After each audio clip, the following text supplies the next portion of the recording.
Hi everybody, my name is Lorena. Welcome back to my channel. I am here with another video. This time I'm talking about Coldplay and what they have taught me about fairness.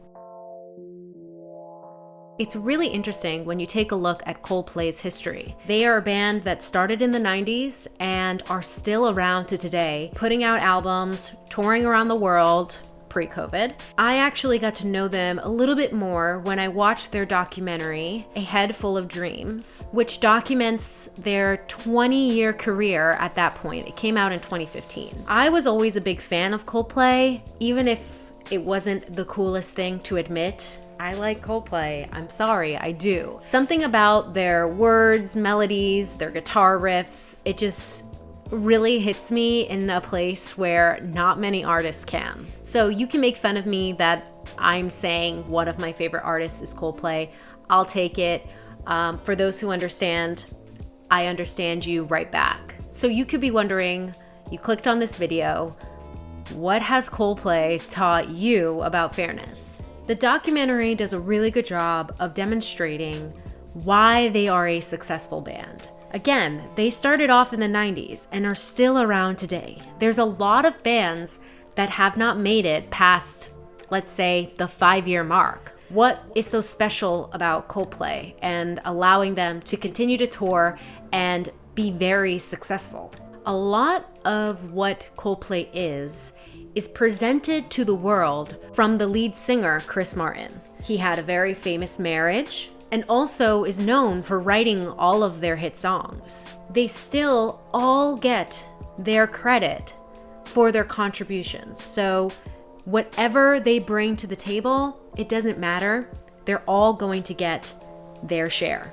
This seems like a very small gesture to do, but it's actually completely brilliant. That's telling your band that you respect them. Their contributions are a huge reason for their success. So although Chris is the one writing the songs and maybe coming up with the initial ideas, not to say that the other band members don't do that. I'm sure that there are instances where another member came in with maybe a melody or something like that. The main message that I got from the documentary when I was watching it is that they all share equal responsibility for the band on every single song. Can you imagine how much food having a song credit on Fix You gets you? It's a lot of food and a lot of houses. He's taking care of his band members and making sure that if he's eating, they're eating too. There was a point in time where they kicked out their drummer, Will. After talking with the label, they got it into their heads that Will just wasn't experienced enough to move on with the band. They decided to let him go and quickly learned that their chemistry was way off without Will. They made amends and Will was welcomed back into the band.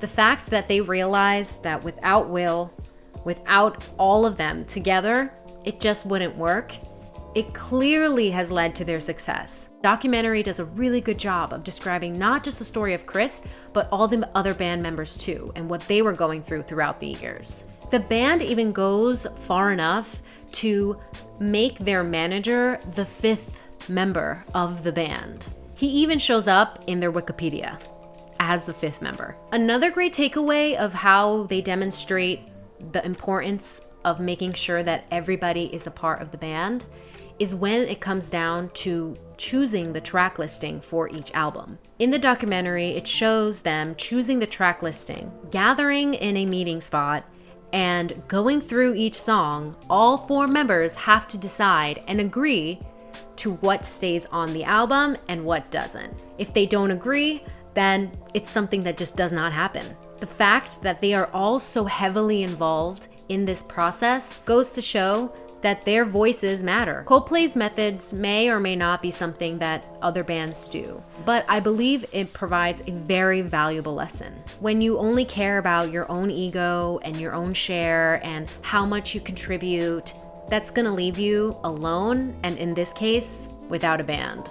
The documentary ends by showing how strong their bond is, more probably than ever. I believe that they will probably go on for many, many, many more years because of the foundation that they built, the trust, the communication, It's all there, so they know each other and don't expect any backstabbing or betrayal. There is good in this world.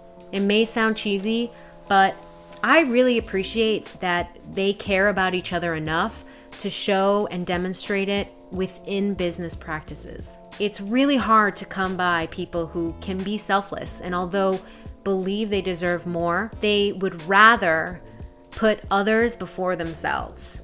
That is my video for this week. It was really fun. I actually work in the music industry, so going into this geeky side was a really fun time. Let me know if you think I should make more of these types of videos going a little bit deeper into the music industry. If you have not yet, please subscribe, comment, give me a like, and I will see you next week with another video. Bye.